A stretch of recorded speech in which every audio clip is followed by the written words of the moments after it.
আমার মাটিতে বিডিআর বিদ্রোহের নামে আমার সেনা অফিসারকে হত্যা করে আবার আমাদের সেনারা তাদেরকে উদ্ধারের জন্য যাইতে চাইলে বলো সেনা অভিযান করবা? এত মজা?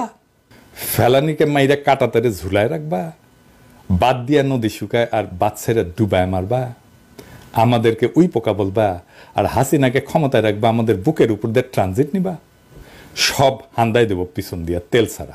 আমাদের সীমান্তের ভিতরে ঢুকে বিএসএফ গুলি চালায়, এইবার আমাদের বলতে হবে আহো ভাতিজা আহো। আমাদের সীমানার মধ্যে ঢুকলে ট্যাঙ্গে রাখা হবে, পা উপরে মাথা নিচে। ট্রেনিং তো আছে, ঠোলা মেরে ট্যাঙ্গে রাখা হয়েছিল না, কামটা ভালো হয়েছিল কলে। হাসিনা পেলে একইভাবে ট্যাঙ্গে রাখা হবে। বাংলাদেশের সাথে ভারতের সম্পর্ক কিভাবে ম্যানেজ করা হবে তা দিয়ে বাংলাদেশের ভবিষ্যৎ নির্ধারিত হবে। ভারতকে ডিল করতে না পারলে আমাদের স্বাধীনতা সার্বভৌমত্ব থাকবে না, হায়দ্রাবাদ আর কাশ্মীরের মতো খাইয়ে ফেলবে।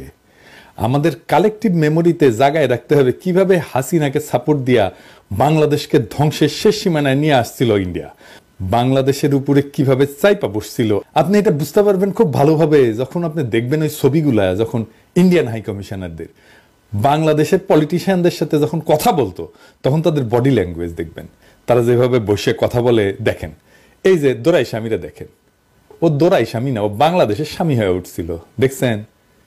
দেখছেন বাঞ্জত কেমনে বসছে, একজন পূর্ণাঙ্গ সচিবও না, কিন্তু একজন অতিরিক্ত সচিবের পদমর্যাদা, একজন রাষ্ট্রদূতের, সে একটা মন্ত্রীর সামনে কেমনে বসে, কেমনে কথা বলে। দেখেন ও ডিক্টেট করতেছে বড় লাটের মতো। আর হাসিনার মন্ত্রী শালা ভালসিউন, ও মনে হয় প্রভুর সামনে বসে আছে, দেখে মনে হচ্ছে না কেন্দ্রে দিবে। আবার দেখেন রাজশাহীর সিটি মেয়র, প্রতিমন্ত্রী পদমর্যাদা একজন, সহকারী হাই কমিশনের সামনে কিভাবে বসে। তবে আজকে আমি খুব খুশি, আঙ্গেরের টোলা মন্ত্রীর সামনে প্রণয় ভার্মা বসেছে কিভাবে, দেখেন মনে হচ্ছে প্রণয় ভার্মাই কেন্দ্রে দিবে। সাব্বাস বড় ভাই, আপনারা অভিনন্দন, টুপি খোলা অভিনন্দন। আপনারা টোলা মন্ত্রী বলে ডাকবো না, আপনি রেসপেক্ট আর্ন করছেন। এই প্রণয় ভার্মা আসাদুজ্জামান খান কামাল আর কুমড়া পটাশের সঙ্গে যখন বসে তখন ক্যাঙ্কে করে বসে, দেখেন দেখেছেন? এইটা সে পাশাপাশি দেখান, আঙ্গেরের বড় ভাই আর কুমড়ো পটাশ আর আসাদুজ্জামান খান কামাল তিনজনেরটা পাশাপাশি দেখান, দেখেছেন? তো ওই জিঙ্কা করে বসিছে প্রণয় ভার্মা, এটা ফোরা হইলে না হিংকা করে বসে রোগীরা। তো বড় ভাই জেনারেল জাহাঙ্গীর সাহেব এটা যদি পাসার পড়ার কারণে বসে থাকে হিংকা করে, তাহলে খুলে আপনার ক্রেডিট দেবো না, থুক্কু কয়েকালো প্রশংসা ঘুরে নেব। যাই হোক, বাংলাদেশের উপরে ভারতীয় প্রভাব কিভাবে কাজ করে, অনেকভাবে করে, এর একটা দিক দিয়ে কাজ করে, সেটা আমরা কখনো আলাপ করি না। আজকে ওই আলাপটা করবো। আর একটা গুরুত্বপূর্ণ দিক দিয়া ইন্ডিয়া আমাদের উপরে বহুমাত্রিক ভাবে প্রভাব বিস্তার করে, সেটা আলাপ করি। ধরেন জাতিসংঘ, আন্তর্জাতিক সংস্থাগুলা, এগুলো বিভিন্ন দপ্তরে যারা বাংলাদেশ দেশ নিয়ে কাজ করে, তারা কারা? বেশিরভাগ ক্ষেত্রে এরা ইন্ডিয়ান। ধরেন একটা এক্সাম্পল দিই, আইএলও বাংলাদেশ চ্যাপ্টার দেখা হয় কোথায় থেকে? দিল্লি থেকে।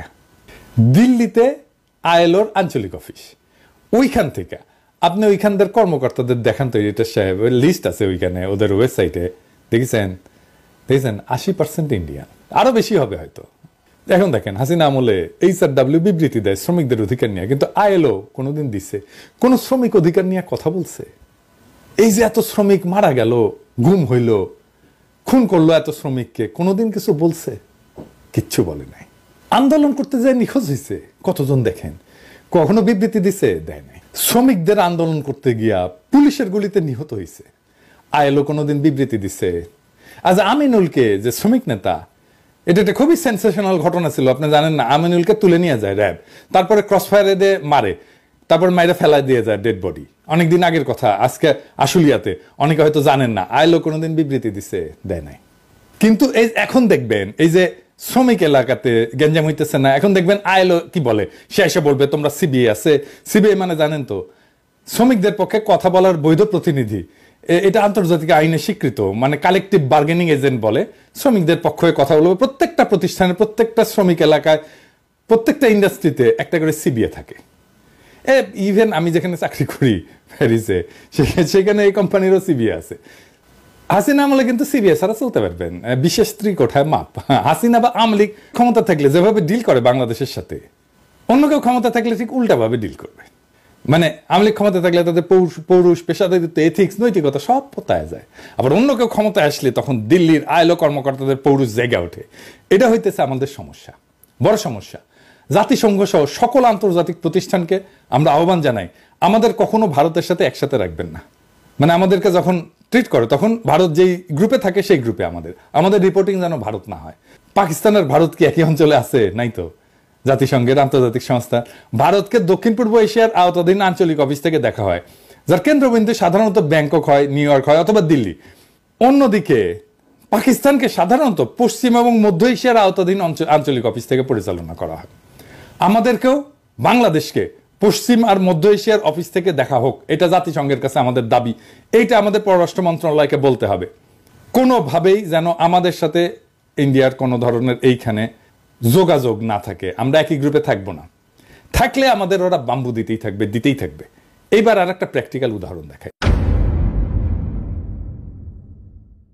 আসেন আমরা কয়েকটা নাম দেখি, আপনারা অন্যভাবে নিয়েন না, মানে নামগুলো দেখেন না। দেখেন বাংলাদেশে কাজ করতেছে এমন কয়েকটা আন্তর্জাতিক প্রতিষ্ঠানে, ধরেন ড্যানিশ রিফিউজি কাউন্সিলের কান্ট্রি ডিরেক্টর, কি নাম? সুমিত্রা মুখার্জি। ক্রিস্টিয়ান এইড, কি নাম? পলাশ দাস। প্ল্যান ইন্টারন্যাশনাল, কি নাম? Kavita Bose. World Vision, Suresh Bartlett. Concern Worldwide, Suresh Kumar Agarwal. Oxfam, Ashish Damle. Care, Ramdas. Save the Children, Suman Dasgupta. কিছু কিছু ক্ষেত্রে হয়তো পরিবর্তন হয়ে গেছে, এমন হইতে পারে, আমি তো নেট থেকে নিছি নামগুলা, কিছু কিছু ক্ষেত্রে হয়তো হয়ে গেছে যে এখন চলে গেছে। কিন্তু আপনার যেটা আমি বলতে চাইতেছি সেটা হচ্ছে বেশিরভাগ আন্তর্জাতিক সংস্থার হেড ইন্ডিয়ান। মানে ইন্ডিয়ান ছাড়া অন্য দেশের লোক আসতেছে না বাংলাদেশে। না চাইলে বাংলাদেশে আইসেন না, কাজ করেন না।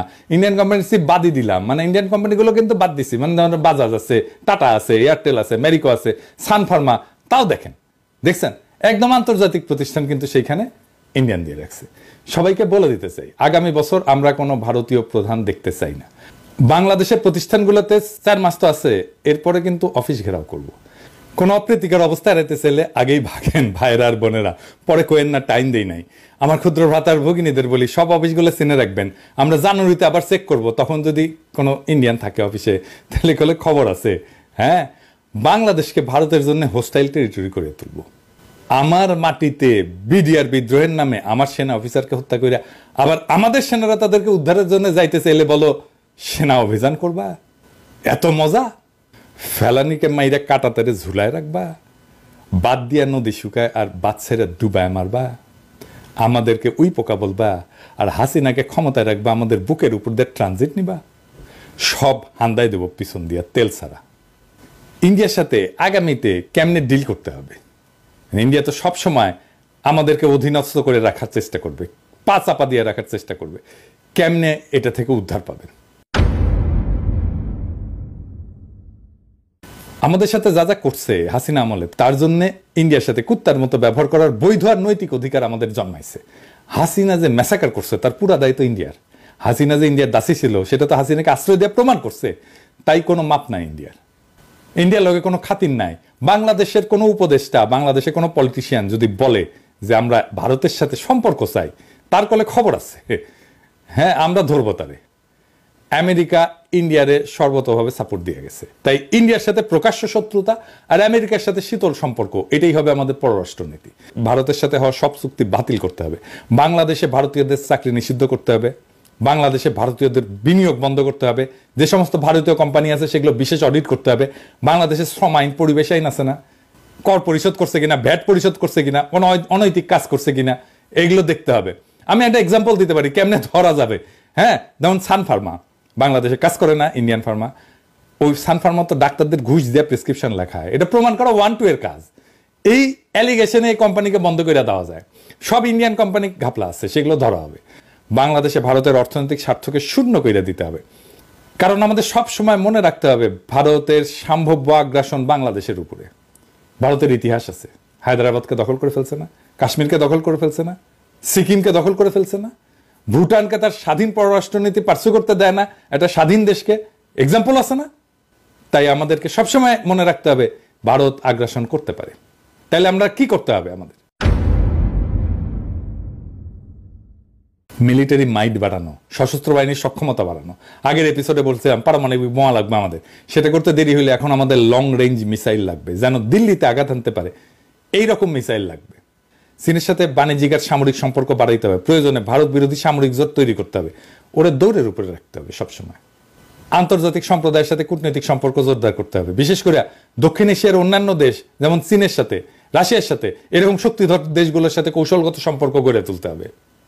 জাতিসংঘের অন্যান্য আন্তর্জাতিক ফোরামে বাংলাদেশকে সক্রিয় হতে হবে, যাতে ভারতের সম্ভাব্য আক্রমণ বা আগ্রাসনের বিরুদ্ধে আন্তর্জাতিক সমর্থন পাওয়া যায়। বিজেপিকে আধুনিক প্রযুক্তি এবং গোয়েন্দা তথ্যের সাহায্যে আরো দক্ষ করতে হবে, সীমান্তে যেন আমার নাগরিককে গুলি করার সাহস না পায়। আমাদের সীমান্তের ভিতরে ঢুকে বিএসএফ গুলি চালায়। এইবার আমাদের বলতে হবে, আহো ভাতিজা আহো, আমাদের সীমানার মধ্যে ঢুকলে ট্যাঙ্গে রাখা হবে, পা উপরে মাথা নিচে। ট্রেনিং তো আছে, ঠোলা মেরে ট্যাঙ্গে রাখা হয়েছিল না, কামটা ভালো হয়েছিল কলে। হাসিনা পেলে একইভাবে ট্যাঙ্গে রাখা হবেনি, ওই ইতালিক মুসলিনিতে একইভাবে ট্যাঙ্গে রাখা হয়েছিল। তাই আমাদেরকে বর্বর করতে পারবে না। আপনি একটা বিএসএফ রে ট্যাঙ্গে রাখেন, ওই আর জিন্দগিতে বাংলাদেশের নাগরিকের উপরে গুলি ছুড়বি না, বাংলাদেশে সীমান্ত ক্রস করে ভিতরে ঢুকবি না, লিগে রাখতে পারেন। এবং আমাদের একটা জাতীয় ঐক্য তৈরি করতে হবে শিশু অবস্থা থেকে।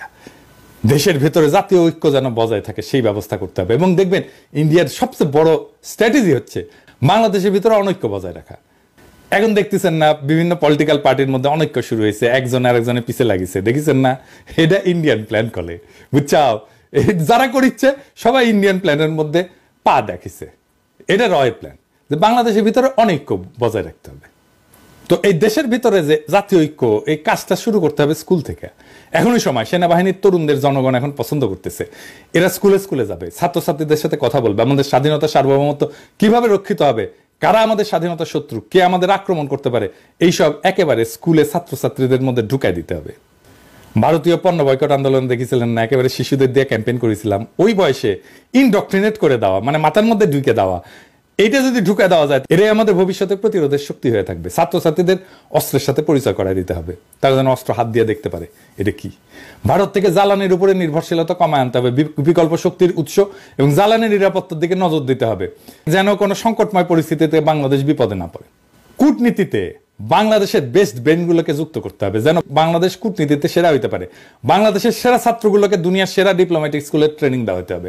লং টার্মে আমাদের ডিপ্লোম্যাটিক অ্যাসেট তৈরি করতে হবে, কারণ আমাদের জন্য শান্তিপূর্ণ এবং কূটনৈতিক সমাধানই সবসময় অগ্রাধিকার হওয়া উচিত। কিন্তু আত্মরক্ষা এবং প্রয়োজনে প্রত্যাঘাতের প্রস্তুতি অত্যন্ত গুরুত্বপূর্ণ।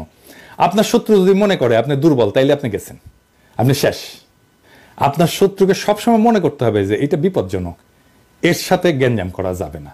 বাংলাদেশের জনগণ বিপজ্জনক জনগোষ্ঠী, সাবধানে ডিল করতে হবে। আর পরিশেষে ইন্ডিয়ারে ভয় পাবেন না। ভারতের তরুণদের আবু সাইদদের মতো বন্দুকের সামনে বুক পাইতে দেওয়ার হিম্মত নাই। ওরে আমরা ভয় করবো, বাদ।